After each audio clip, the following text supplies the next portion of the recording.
Hello. So I thought I'll share this because another Xbox Series X came in for repair. Um, the customer states damaged HDMI port. Yes, it is damaged. It was opened before, as we can clearly see, and not in a very professional way. But look at this. Look at it. I never seen Xbox this filthy before. Let's take a look at the fan. God. Oh my God. I'm kind of scared.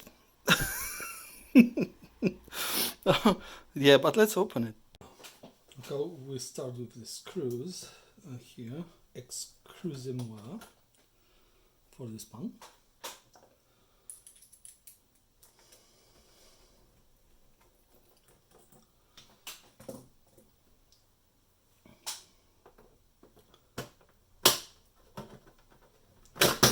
Oh, oh, oh, fuck me. Oh, fuck, no, no, no. Stop the camera. Oh, yes, I took it outside for dedusting. Took just a couple of seconds, but you know what? Oh, never seen such thing. Now it looks new, right? Huh? Much better. Oh.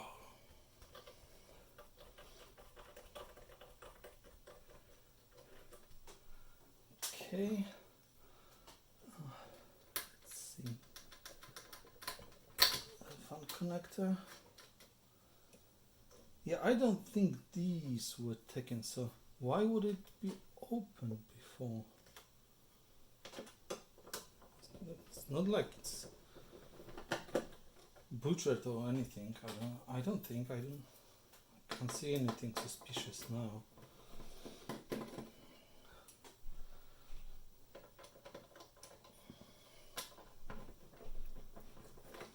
The screws seems to be tightened pretty well. That is like factory. So that's the fan now after this, after dedusting.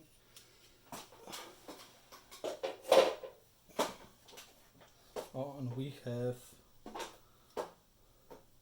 dust bunnies everywhere. Ah, this is after this dusting, mind you.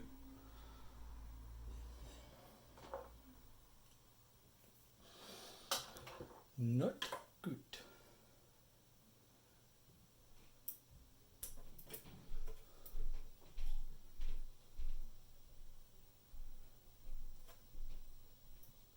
don't think that was opened before. Yeah, so someone just screwed up the back of the console for no reason. Yeah, that's factory as well. It's factory glue.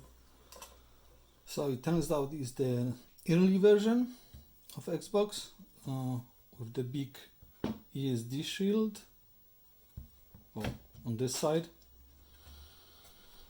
The paste is not bad. It still have viscosity in it, but we will be changing it, of course. The HDMI port, looking first at the pins, can't see much. Too much dust. Yeah, but let's look now. A bit better. Yeah, the pads and the pins look good, which is good. And B7N retimer chip, blah blah, all in place. So yeah, it wasn't open before. Someone opened it for whatever reason. I don't know why would someone just butcher the back of the console and then leave it. Yeah, so what I did when I was taking it apart, I was dedusting each part individually again, and at the end of it we will add new thermal paste, and I'll take my time to basically clean up the bits and pieces from the the surface dust as well. But we would need to address the port now. I should have something in my magic bag. See, it opens, it's very red and very posh inside. Anyone after a keyboard for a Asus laptop? Yeah, now these ports, right? So I buy my ports from one seller on eBay. It's a bit more expensive, not that much expensive, right, than other sellers, but I found his stuff to be really high quality. I had exactly zero warranty returns for these ports. So I keep using them, even though they're a bit more expensive. But £1.50 for extra for £1, but for a quality part, and all the pins are always pretty much spot on the pads. It's something that I'm willing to pay like for £1. Give me a break. I will always buy this. So what I tend to do, I tend to add some Kingbo flux and mix the old solder with a new solder before taking the port out.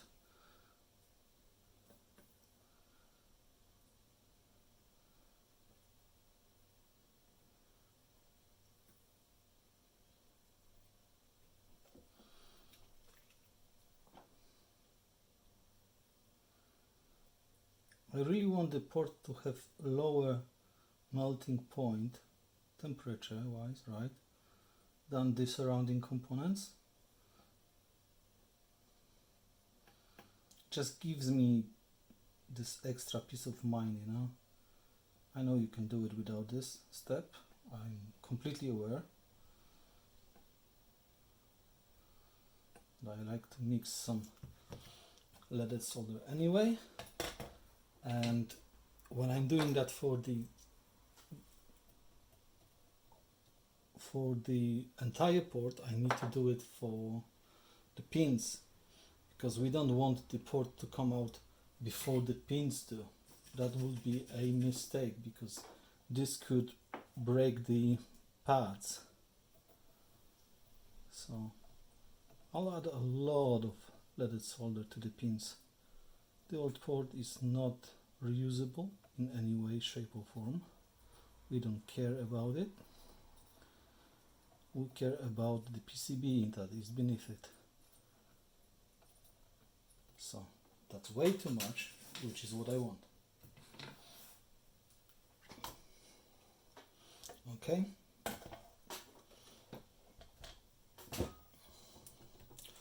Now I'll take my hot air station without any nozzle. Flip. Keyboard like this. Make myself comfortable as well. Turn it on for 190 degrees, 85% air. Just give it a bit of time.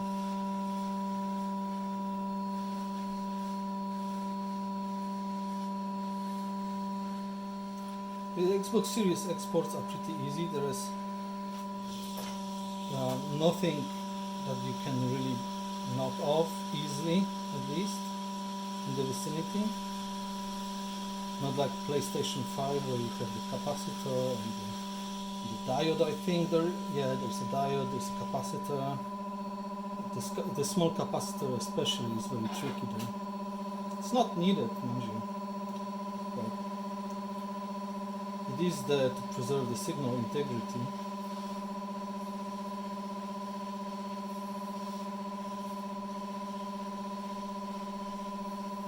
This will take a while.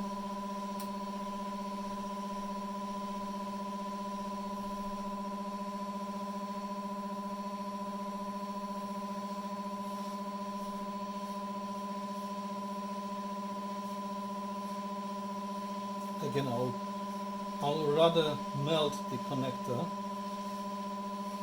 but be sure about the pads underneath.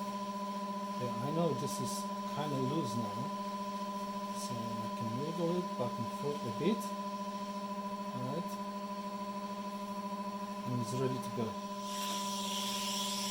That is it. Let's go under the microscope and see how we did. Well, I would say we did good. We have overflow of solder. And this is now practically most of it. Like I would say 70%, 80% of it is leaded solder.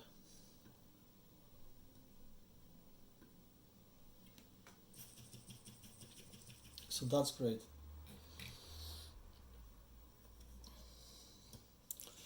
Same goes for the anchor points, but I would say this is still mostly unleaded. So I'll just add more leaded solder to the anchor points.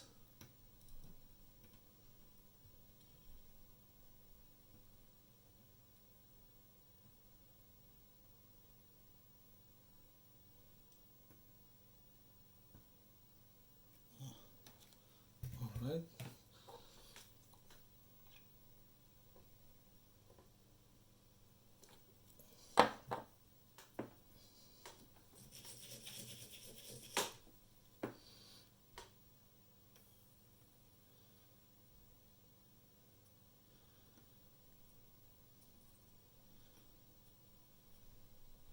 Yeah, like this. Same on the other side.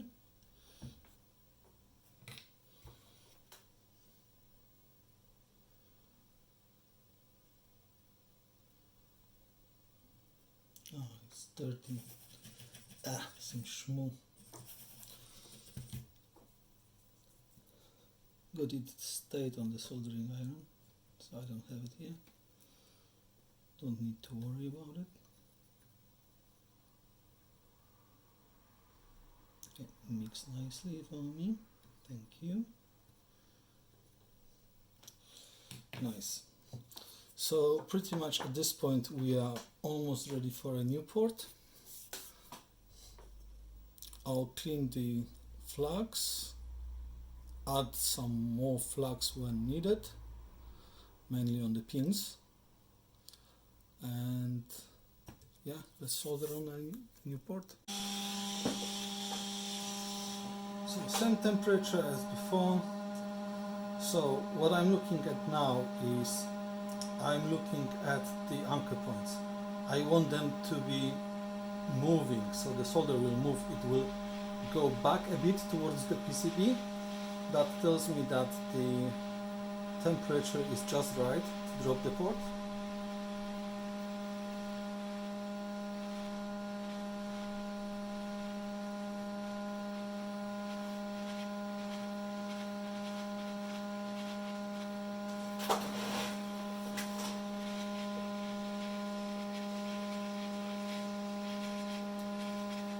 Pretty much there.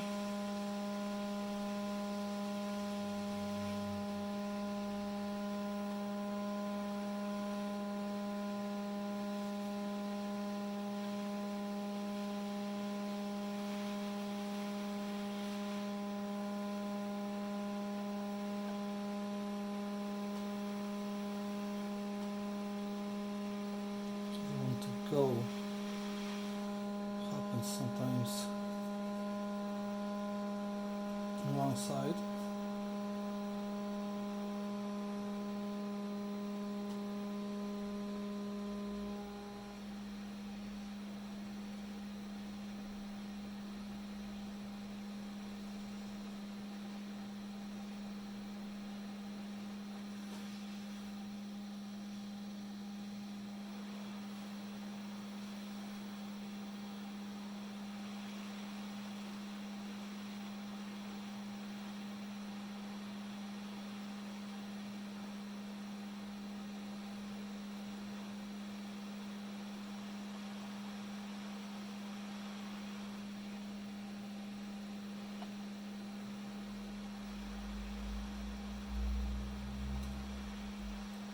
It doesn't want to sit.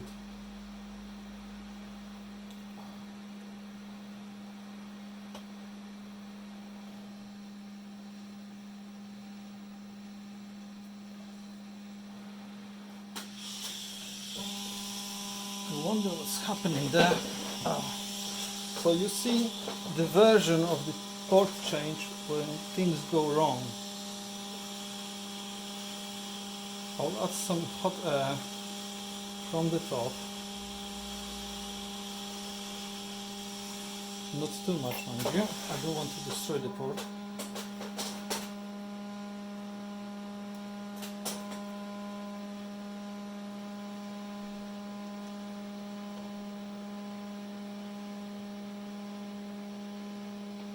Okay, that feels better now.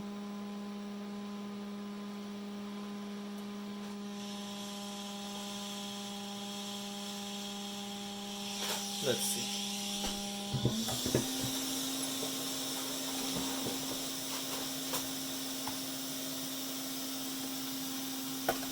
Oh, hot.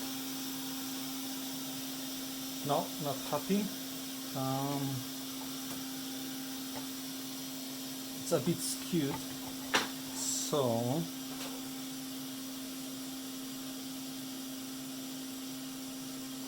I hope it's not a small plastic bit, but it's there in the PCB, because if so I need to take the port out,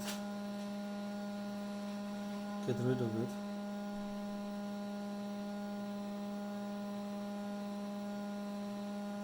Now what? Let's go 95% with the air. Maybe it will help a bit with this side.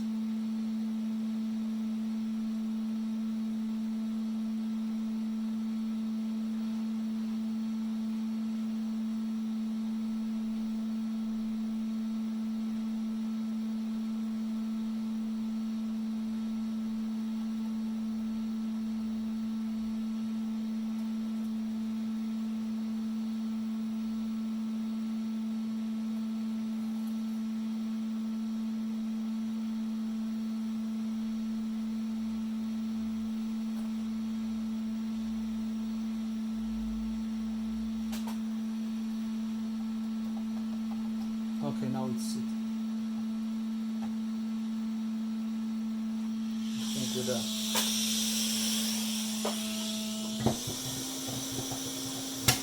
Of course we need to check. Yes, that's perfect.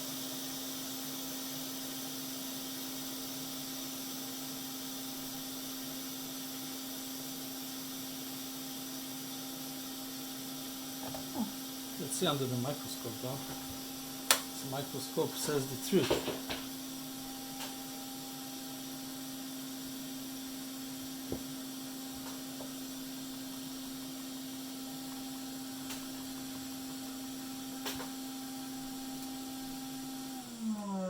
Oh yes. Oh yes. Let me show you.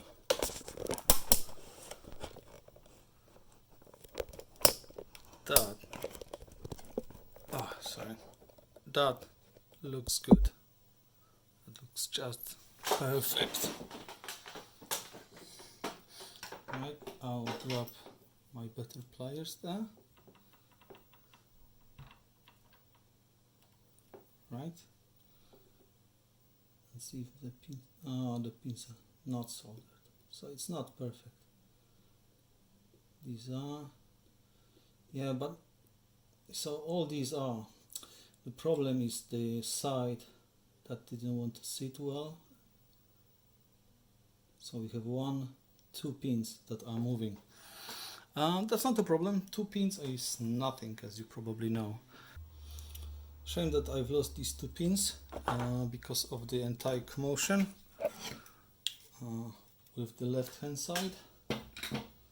You know, it's just a couple of minutes extra work and we'll be fine. So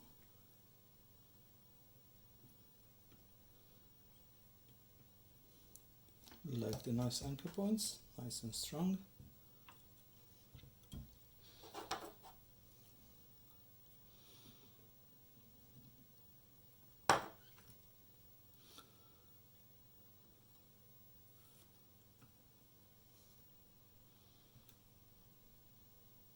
That's way too much solder.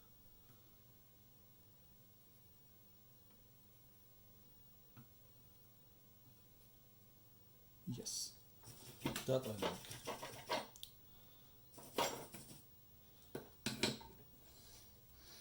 Now let's grab the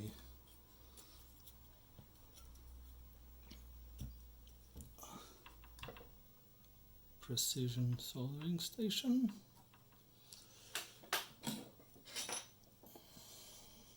Let's see what we can do. So was it this one? Yes.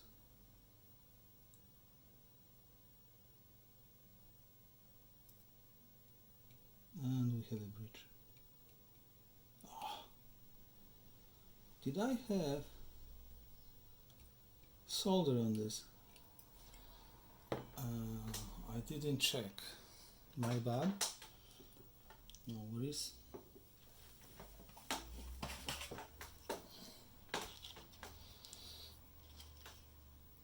I thought the tip was clean.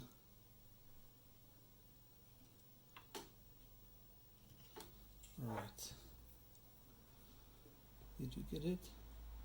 Yes, we did. Oh, the other one soldered as well. Just to be sure, you know.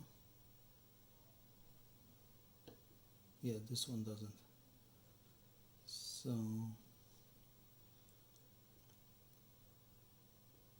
this one's fine. Double check all of them.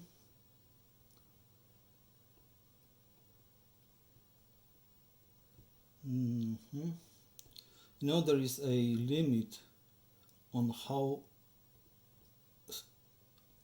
strongly you want to push those when checking, because what I did one time, I was soldering the port, right, like here, and everything was fine with the port.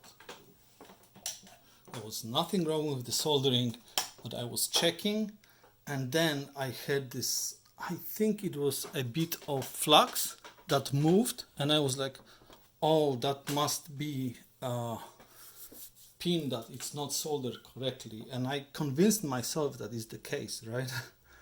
Turned out it wasn't, it was just a flux. But I was so convinced at this point that I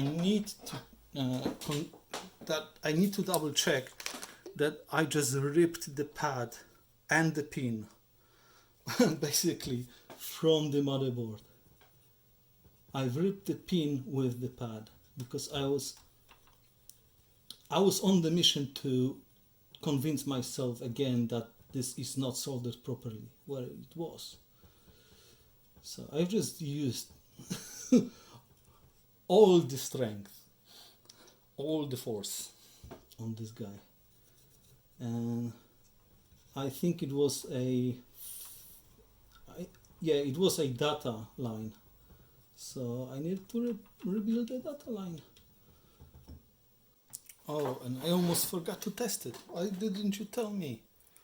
So basically what I'm testing is the data lines that you see here. Let me point at them. So this guy, this guy, this guy, this guy, and those four guys, these are data lines. And what we want to see is them going through there. That needs to go off of this. This is cotton swab, hairiness, right? They go through these filters, right? Go through these filters.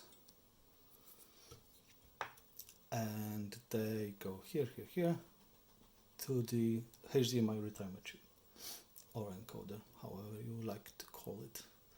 You see 8 of those? Yes.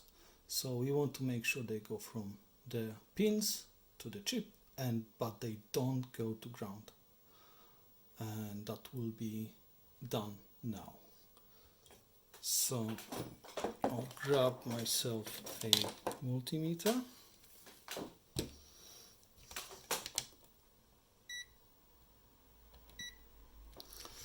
And the continuity mode is fine, which is a mode that beeps when 2 points meet. So the first one, the other goes to ground, which may be the anchor point there, and we check. This is ground, the second one. The third is data pin. The fourth is data pin. The next one is ground, yes, and this is data pin, and the data pin, and the ground again, beep, and the data pin, and the data pin, and the ground again, and the data pin. Good. Now from here we go to retimer chip, yes, and this guy, yes, and this guy, yes, this, yes, this guy, yes, and the last one, yes. So we are all good to go. There it is, started right away. This I won't show you. Is this the hour on it? It's wrong. Yeah, but it's working, and I still need to clean up the fan, but the rest of it is cleaned. Looks much better now. Oh, I hate seeing those in this, condition where they overheat. It got Arctic MX4, of course, my go-to. So yeah, hopefully it got a few or more years to live. Thanks for watching.